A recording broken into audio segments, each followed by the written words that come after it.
Thanks very much. Back with the roundtable right now, David Remnick. Let me begin with you. As I said, Prime Minister Netanyahu is saying pretty clear he's going to do this on his own terms. This might be the beginning of the end game, but it's still hard to see where this leads 6 months from now. The only end game, let's not get into the back and forth about tunnels and the brutality of the horrendous death of civilians in Gaza. It is horrible, and Hamas is a contemptible organization. I think we can say two things at once. But this cycle, these cycles, are not going to end until occupation ends. As difficult as that is inevitably going to be, and it's not going to bring immediate peace by any stretch of the imagination. But the only way this story changes and ends is with the end of occupation, and that can only begin to happen with Netanyahu taking his best interlocutor seriously, which is Mahmoud Abbas, a flawed interlocutor, and so is Netanyahu, to say the least. But that has to be where this goes. We had, what, 6-9 months of negotiations led by Secretary Kerry with Abbas. Oh, and their collapse is an awful narrative. It's an awful story. But, you know, Israel is where it is. And in order for it to have a future, for Palestinian people to have a future, this ongoing business of occupation has to find a resolution. It cannot be, you are not a strategic thinker when you're thinking from Friday to Friday, from Shabbat to Shabbat, from Saturday to Saturday. You cannot. Bill Kristol. I mean, I totally disagree. The occupation of Gaza ended in 2005. Ariel Sharon pulled the Israelis out of Gaza. What they got for that is 3 wars launched from Gaza by Hamas. Hamas needs to be destroyed. The leadership needs to be destroyed. The tunnels need to be destroyed. That's what Prime Minister Netanyahu is going to do. The West Bank has been pretty peaceful. They can work out the differences there. The fence has helped a lot. But Hamas is not a partner for peace, a partner for negotiation, and Hamas has to be destroyed. And fair to Hamas does not have many friends in the Arab world right now either, but it's still hard to see what happens with Gaza once the tunnels are destroyed and Israel is still deployed right on the border. Well, that's why so many people were critical of Secretary Kerry going to Paris and talking with Hamas, is because what it was thought is that the Arab League thought that that was, you know, supporting Hamas to the exclusion of the Arab League. Look, this is an ugly situation. I'm surprised if anyone's even surprised that Netanyahu is doing this. He's been telling the world for a long time that he was going to do things, and now all of a sudden everyone is shocked that this is going on, you know, that this is going on as extensively. This was inevitable. It was just a question of when. You know, support for Israel is one of the few things right now that Congress does agree on in a bipartisan way. We just funded another $225 million for the Iron Dome system before we left. But, you know, we've got to keep pressing both sides to come to the bargaining table, come to an agreement, not only for a ceasefire, but for a longer-term arrangement that respects both sides. Hard to see how much leverage the United States has right now. I wanted to move on to Russia. The president did announce new sanctions for Russia this week, joined on by the European Union. And David, you just got back from a reporting trip for the New Yorker. I want to show the cover story right there, right now. You say, watching the eclipse, and you have that little cartoon of Vladimir Putin. And reading your report, it really does help understand why Vladimir Putin has not down in the face of this united front from the U.S. and Europe. Well, Vladimir Putin is not the Vladimir Putin of 2006, 2007. His popularity rating then was in the 80s because his economy was booming. He was delivering on pensions, deficits were coming down. There was a kind of warped authoritarian legitimacy to what he was up to.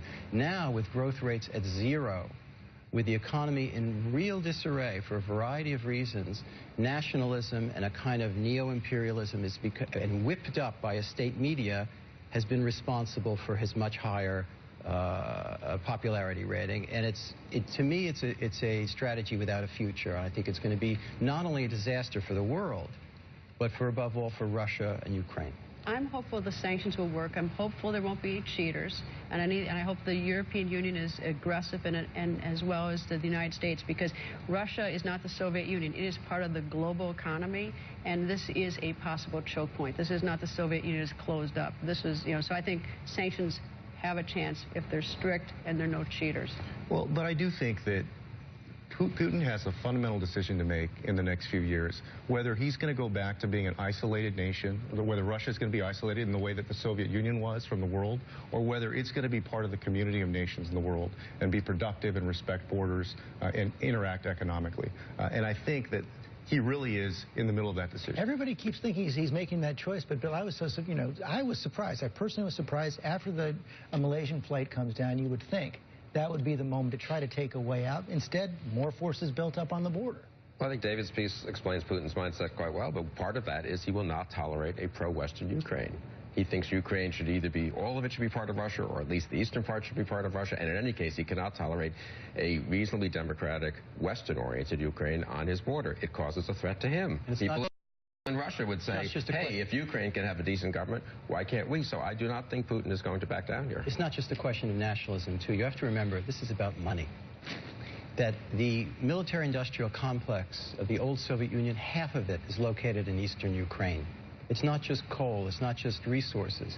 And the deals made between a corrupt Ukrainian leadership for years and a corrupt Russian leadership are in jeopardy, are made in jeopardy by a new Ukrainian government, by a more transparent system that brings in Europe. And by the way, the United States and the European Union are not blameless in this crisis. They are not blameless. And the Ukrainian army has killed a lot of civilians in eastern Ukraine. Even after the fight going down as well. Which is terrible. But the singular actor here is Vladimir Putin. He's it's all in his hands. I want to move on now to CIA, John Brennan. We heard Dan Pfeiffer say the president maintains confidence in Director Brennan, despite the fact that we did learn this week, Greta Van Susteren, that the CIA did indeed snoop in on Senate computers. It's not just snooping. Wait, everybody keeps calling this snooping. This is called violating the law. And this lying. is a crime. And you know what? There should be a grand jury investigation on this. Eric Holder should be doing something about it.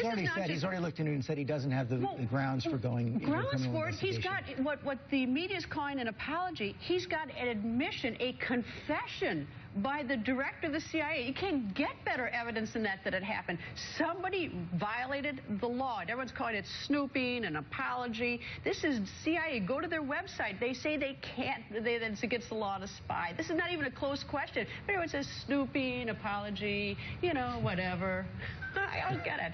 No, I mean, obviously our intelligence agencies are very important to our national security, but, the NSA just went through its own bout of Congress having... Ignoring the Fourth Amendment. Sure. Hogwash. The NSA has not been accused of doing... No, nobody does anything, Bill. You're right. But look at the plain reading of the Fourth Amendment. They could get a warrant. Well, you're nonsense. Congress is reworking their capabilities. What you risk if this continues with our intelligence agencies is that you have another situation as in the 1970s with the Church Committee and the Pike Committee, where there really is a thorough review by Congress of these capabilities. And that was a healthy thing. It was a healthy thing. Likely to get that kind of focus this week or week after when this full Senate report comes out. And it wasn't a healthy thing, incidentally. It destroyed our ability to have human intelligence for the next 15 years, and that has caused us all kinds of problems in the Middle East. So I agree that President Obama's CIA shouldn't spy on Congress. President Bush's CIA was at least focused on interrogating terrorists. Well, when you spy on the senators, that's what you're risking. I'm saying you shouldn't do that. President Obama's CIA shouldn't have done that. Does Brennan have to go? Excuse me, are we going to say the word torture here? I mean, part of this press conference last week had to do with revelations about torture. We're about to get a much fuller accounting. This is a shameful episode. I know Bill is going to jump in and disagree with me vociferously. He's wrong.